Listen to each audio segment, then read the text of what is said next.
David is my English name given to me by my parents, right from when I was born. Yeah, but I also have my native name, Ubongobasi. Yes. So I prefer people to call me David because they find it difficult to pronounce my native name, which is long. When I came here, I was received at Amsterdam. That was my first point of call. So I was being registered there. Then they took us to the camp. Then I think the next day, they brought us to Breda city. Then they took me to the Kupo. Well, when I got there, I was fascinated by the buildings. It really looked like a prison, but I did not have that mindset like I'm inside a prison, to be honest, because I had everything inside there.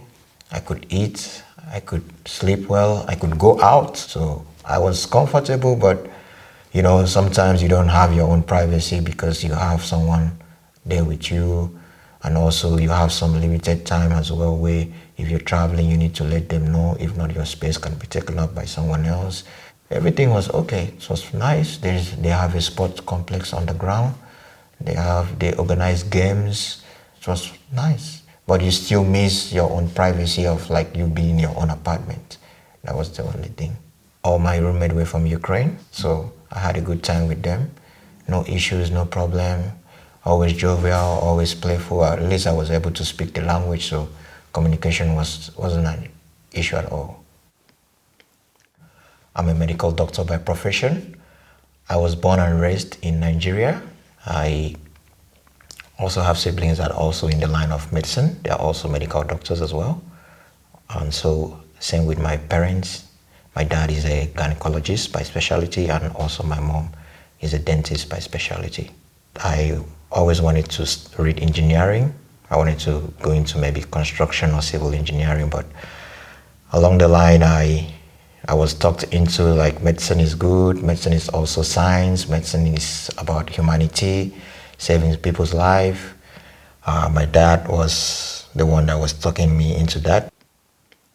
Yeah, that was in 2010. I was much younger than I am now. I was about 20 years old when I left Nigeria for Ukraine to study medicine. Why Ukraine? Because I had an elder brother who went before me, so it was quite easy for me to go alongside with him.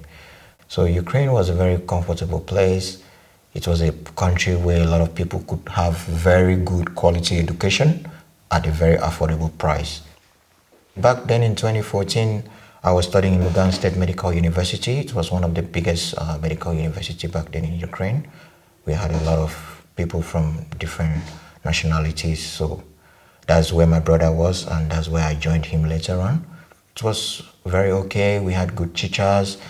I graduated with my first degree, my MBBS, that's Bachelor in Medicine, in 2017. I went back to Nigeria. I was able to do some practice, some courses, some trainings.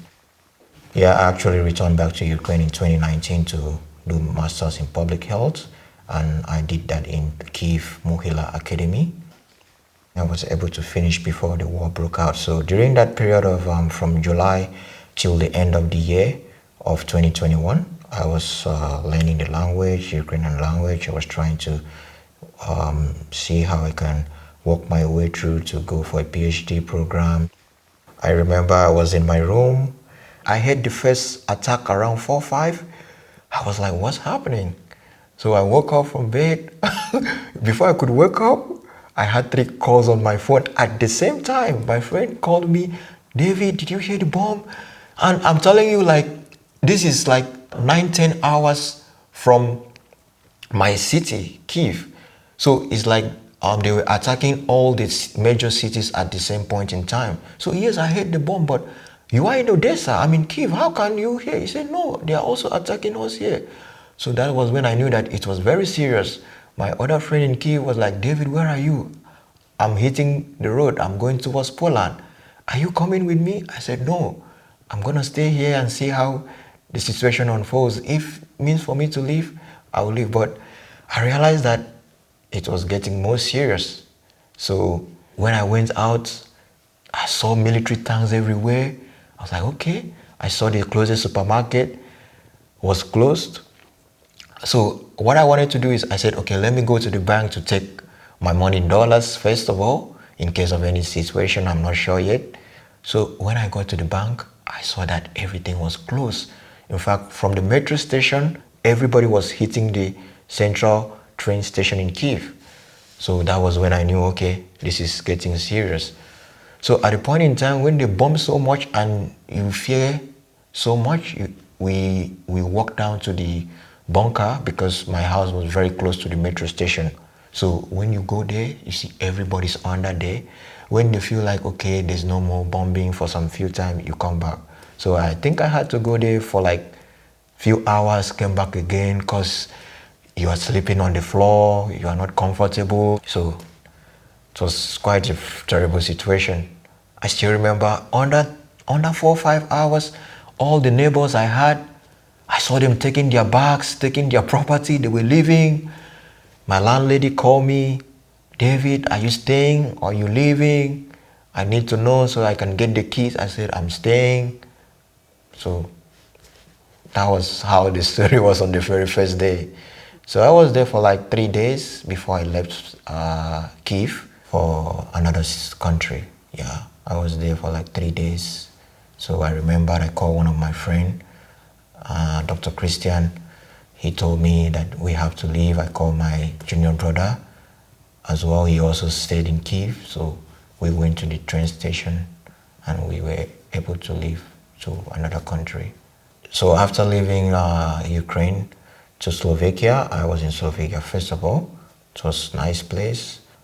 From Slovakia, after staying like 3 days, I went to Germany. It was quite good because all the major cities in Germany were providing for people from Ukraine, irrespective of whether you were Ukrainian national or not. But if you had the document to show that you were living and studying in Ukraine, you were treated properly. But after staying like almost a month in Germany, I was not quite comfortable anymore because I discovered that you need to learn German language for you to practice, you know. So it was quite difficult for me. So that was the reason I wanted to leave Germany to go to Ireland. So on my way, passing through France, when I got to the border, I was told that for now they are not allowing the third-party nationals to go to Ireland, that you need a visa. So that was how I went from Germany to stay in France because I really made up my mind I'm leaving Germany. So I already packed my stuff. So in France, I went to the refugee camp. They told me that I also need to learn the French language. So I was like, this is not going to be easy for me. So I was in France for like 3 weeks, same treatment. The only problem was I was not able to communicate in French. My junior brother then heard about the Netherlands, that they speak English. Everyone speaks English, though they also have Dutch. It's a good place. So I was like, okay, you go there, I'll be here first. So when you go there, you find out how it is, you let me know. So he came here from Amsterdam. They took him to Maple City. So he told me that I can come here, that here is much more better. He speak English and it's good. When along the line, we were given registration, but after that, the government said, you need to go back to your country is peaceful. We told them that the reason why we left our country to go to Ukraine to study and live there was because it was not that rosy for some of us back home. Everybody should be treated the same because we're all living in Ukraine. We're all studying, we're all working. So why do you want to separate the third countries from the Ukrainians? That's not fair. But I think according to the European law that they made, that the law stands that everyone should be treated fine. So I was wondering why Netherlands is trying to be a little bit more different at this point in time, because other countries are still doing what the European law said. So I think for some people it was quite traumatic. Some people left to other countries. So some people went back to Ukraine, to the peaceful part I know of. That's the western part, but it's not that safe.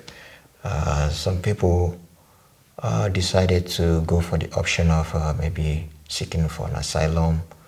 I was able to come in contact with an old friend who told me about a lawyer that helps medical professionals to get into medical profession here.